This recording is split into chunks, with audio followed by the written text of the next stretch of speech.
உடம்பால் அழிவர் உயிரால் அழிவர்ன்னு சொன்ன திருமூலரே இந்த பாடல் என்ன சொல்றாருன்னா, உடம்பினுக்குள்ளே உருபொருள் கண்டேன் அப்படின்ட்டார்.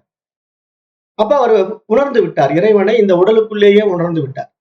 அப்ப வெளியே தேடி கண்டுபிடிக்க முடியல. இததானே நாவுக்கரசர் சொன்னாரு. நான் கடந்த முறை சொன்னேன். நாவுக்கரசர் என்ன சொன்னாரு? திருமாலும் நான்முகனும் தேடி தேடனா தேவனை. அதுதானே அடிமுடிக்கான அண்ணாமலை கதை. அடிமுடிக்கான அண்ணாமலை கதை என்ன? இப்போ சிவபெருமானுடைய ஜடாமுடியும் அவருடைய திருவடியும் காண முயற்சி பண்றாங்க தேவர்கள். யாராலையும் முடியல. திருமாலும் நான்முகனும் விஷ்ணுவும் பிரம்மாவும் சரி நாங்க முயற்சி பண்ணி பாக்குறோம், சிவபெருமானுடைய அடிய முடிய பாக்குறதுக்கு முயற்சி பண்றோம்னு சொல்லிட்டு பயணம் பண்றாங்க.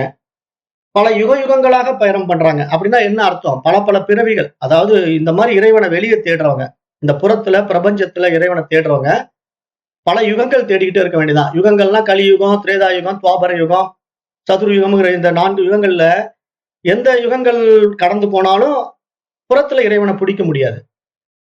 ஏன்னா நாம யுக யுகமா தேட வேண்டியதுதான். இறைவனை வெளியே தேடிக்கிட்டே இருக்க வேண்டியதுதான். ஆனா அடியும் காண முடியாது, முடியும் காண முடியாது. ஏன்னா நாம நினைக்கிற மாதிரி இறைவன் உருவத்தில் இல்லை. அடியையும் முடியும் பார்ப்பதற்கு இறைவன் என்ன உருவத்திலே இருக்கிறான். அதை திருமூலர் திருமந்திரத்துல சொல்றாரு. உடம்பினுக்குள்ளே உருபொருள் கண்டேன் அப்படின்ட்டாரு. பாசிட்டிவா சொல்லிட்டாரு.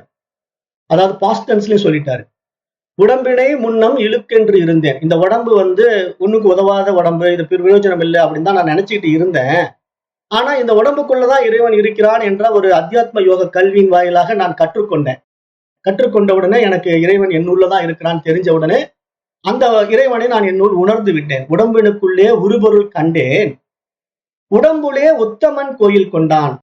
அப்ப இந்த உடம்புக்குள்ளே அந்த உத்தமன் இருக்கின்றான் என்று உடம்பினை யானிருந்து ஓம்புகின்றேனே.